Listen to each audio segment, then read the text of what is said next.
Hello, ഇന്നത്തെ നമ്മുടെ ആയിട്ടുണ്ടല്ലോ നമ്മള് സേമി പായസം, സാധാ സേമി പായസം വളരെ സിമ്പിളായിട്ട് എളുപ്പത്തിൽ എല്ലാവർക്കും ഉണ്ടാക്കാൻ പറ്റുന്ന രീതിയിലുള്ളൊരു റെസിപ്പിയാണ് ഇന്ന് ഉണ്ടാക്കുന്നത്. അപ്പോൾ ഈ രീതിയിൽ നിങ്ങളെല്ലാം ഒന്ന് ഉണ്ടാക്കി വെക്കണേ. നമുക്ക് നോക്കിയാലോ എങ്ങനെ ഉണ്ടാക്കുന്നത്. ആദ്യം തന്നെ നിങ്ങൾക്ക് നമ്മൾ സേമി പായസം ഒന്ന് കാണിച്ചു തരാം. അതായത് ഇതുപോലെ ഗ്ലാസ്സിൽ ഒഴിച്ച് റെഡിയാക്കി വെച്ചിട്ടുണ്ട്. ഇനി നമുക്ക് ഉണ്ടാക്കി നോക്കാം. നമ്മൾ നല്ല വൃത്തിയുള്ളൊരു പാത്രം എടുക്കണം ആദ്യം തന്നെ, അതാണ് മെയിനായിട്ട് വേണ്ടത്.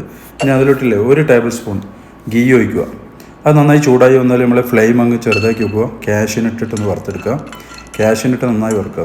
ഇതുപോലെ അധികം കരിയാൻ പാടില്ല, ഒരു മീഡിയം ബ്രൗൺ കളറോ മാറ്റുക, അപ്പോൾ നല്ല ടേസ്റ്റ് വരും. പിന്നെ അടുത്തത് റൈസിൻസ്, ഉണക്കമുന്തിരി, അതും ഇട്ടിട്ട് അതുപോലെ അതിൻ്റെ ടൈം എന്ന് പറയുന്നത് ആ പൊങ്ങി വന്നതിനാൽ നമുക്ക് മാറ്റാം. അതും കരിയാൻ പാടില്ല, കരിഞ്ഞാൽ നമ്മൾ പായസത്തിൻ്റെ ടേസ്റ്റൊക്കെ മാറിക്കളയും. അതും അങ്ങ് മാറ്റി വെച്ചു. ഇനി നമുക്കില്ലേ അതേ പാത്രത്തിൽ തന്നെ അതേ എണ്ണയിൽ തന്നെ നമുക്ക് സേമിയ ഒന്ന് റോസ്റ്റ് ചെയ്തെടുക്കാം. ഇതുപോലെ പതുക്കെ റോസ്റ്റ് ചെയ്തെടുക്കുക. 2 ഭാഗവും നല്ല റോസ്റ്റായി വന്നാൽ ഏകദേശം ബ്രൗൺ കളറായി വരും. ഭയങ്കര കളറാകാൻ പാടില്ല, കരിയാനും പാടില്ല, ലോ ഫ്ലെയിമിലായിരിക്കണം. ഇതുപോലെ ആവും. ഇനി നമുക്ക് പാൽ ഒഴിക്കാം. എത്ര പാലാണ്? ഞാനിവിടെ 1/2 ലിറ്ററാണ് ഒഴിക്കുന്നത്. 1/2 ലിറ്റർ പാൽ ഒഴിച്ച് നന്നായി ഒന്ന് ഇളക്കി കൊടുക്കാം. അടിയിലൊക്കെ പിടിക്കാണ്ട് വേണ്ടി ഒന്ന് നന്നായി ഒന്ന് ഇളക്കി കൊടുക്കുക. ഇതുപോലെ ഇളക്കുക, പതുക്കെ ഇളക്കി കൊടുക്കാം. ഇനി നമുക്കില്ലേ ഇത് അടച്ച് വെച്ചിട്ട് കഴിക്കണം. സേമിയയും പാലൊക്കെ സേമിയ അതിൽ നിന്ന് വെന്ത് വരും, പാൽ നല്ലോണം തിളക്കുകയും ചെയ്യും. നമുക്ക് അടച്ചു വെക്കുന്നത്. ഇനി കുറച്ച് സമയം അടച്ചു വെച്ച് വേവിക്കാം. പിന്നെ ഏകദേശം ഒരു വെന്ത് വരുന്നത് തിളച്ച് വരുമ്പോൾ നമുക്കൊന്ന് ഓണാക്കി, അധികം തിളച്ച് മറിയാൻ പാടില്ല, ഈ തിളക്കുന്നത് ഇതാ കറക്റ്റ്. എന്നിട്ട് ഓപ്പണാക്കിയിട്ടൊന്ന് ഇളക്കി കൊടുക്കുക എല്ലാ ഭാഗവും. ഇപ്പോൾ സേമിയൊക്കെ നന്നായി വന്നിട്ടുണ്ട്. ഇപ്പം ഇതുപോലെ ഇളക്കി കൊടുക്കുക. പതച്ച് മറിയാതെ ശ്രദ്ധിക്കണേ, ചെറിയ ഫ്ലെയിമിലായിരിക്കണം, ഇളക്കിക്കൊണ്ടിരിക്കുക, അപ്പോൾ മറിയില്ല. ഇനി നമുക്ക് ഏലക്ക ചതച്ച് ഇട്ട് കൊടുത്ത്, ഏലക്കപ്പൊടി ഉണ്ടെങ്കിൽ അതാണ് നല്ലത്. ഇനി പഞ്ചസാര, ആവശ്യമുള്ള പഞ്ചസാര ഇട്ട് കൊടുത്തു.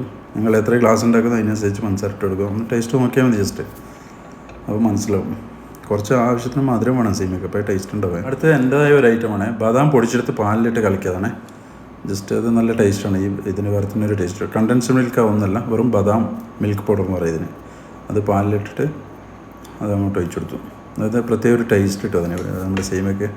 അപ്പോൾ ഇങ്ങനെ ഒന്ന് ചെയ്ത് നോക്കണേ. അതുണ്ടെങ്കിൽ മതി, ഓപ്ഷണലാണ്. ഇപ്പോൾ നമുക്കിന്നെ നല്ലോണം തിളപ്പിക്കത്, ചെറിയ രീതിയിൽ ഇളക്കി കൊടുക്കണം ഇടയ്ക്കിടെ. ഇനി നമ്മൾ റൈസിൻസ് ഇല്ലേ, ആദ്യം ഫ്രൈ ചെയ്ത് വെച്ച റൈസിൻസും നമ്മൾ അണ്ടിപ്പരിപ്പും ഇട്ട് കൊടുക്കാം. അപ്പോൾ അതൊക്കെ തിളച്ച് വരുന്നുണ്ട്. ഇളക്കി കൊടുക്കണം നല്ലോണം, പതച്ച് മറിയാൻ പാടില്ല. പതച്ച് മറിഞ്ഞാൽ പണി കിട്ടും. അതുപോലെ ഇളക്കി കൊടുക്കുക. അടുത്തന്നെ വേണം, ഇതുണ്ടാക്കുമ്പോൾ അടുത്തന്നെ വേണം, അതാണ് അതിനൊരിത്. പിന്നെ വളരെ എളുപ്പത്തിൽ ആർക്കും ഉണ്ടാക്കുക. ഇത് വലിയ റെസിപ്പി ഒന്നുമില്ല, സിമ്പിളായിട്ടുള്ള സംഭവമാണ്. നിങ്ങൾ അറിയാത്തവരൊക്കെ ഒന്ന് ട്രൈ ചെയ്ത് നോക്കണേ.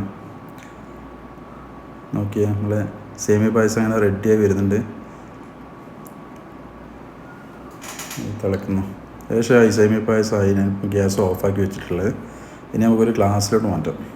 നോക്കിയാൽ നമ്മൾ സേമിയ പായസം നോക്കിയാൽ നല്ലോണം ഇളക്കി കൊടുത്ത് കുറച്ചൊരു 10-15 മിനിറ്റ് അവിടെ പുറത്ത് നിൽക്കട്ടെ. ചൂടോടെ സേമിയ പായസം ചൂടോടെയുള്ള ടേസ്റ്റ്, കുറച്ച് തണ്ണിട്ടാണ് അതിൻ്റെ ടേസ്റ്റ് വരിക. ഇനി നമുക്കൊരു ഗ്ലാസ്സിലോട്ട് മാറ്റാം. നോക്കി നമ്മൾ സേമിയ പായസം അടിപൊളിയായി വന്നിട്ടുണ്ട്. ഈ സേമിയ പായസം ഉണ്ടല്ലേ, ഏറ്റവും രസം എപ്പം എന്നറിയാം കുടിക്കാൻ. ഒരു 6 മണിക്കൂർ ഫ്രിഡ്ജിൽ വെക്കുക, എന്നിട്ട് കുടിക്കുക. ഭയങ്കര ടേസ്റ്റാണ്. ഒന്ന് കുടിച്ചു നോക്കിയാൽ നമുക്ക്. ബിസ്മില്ലാ.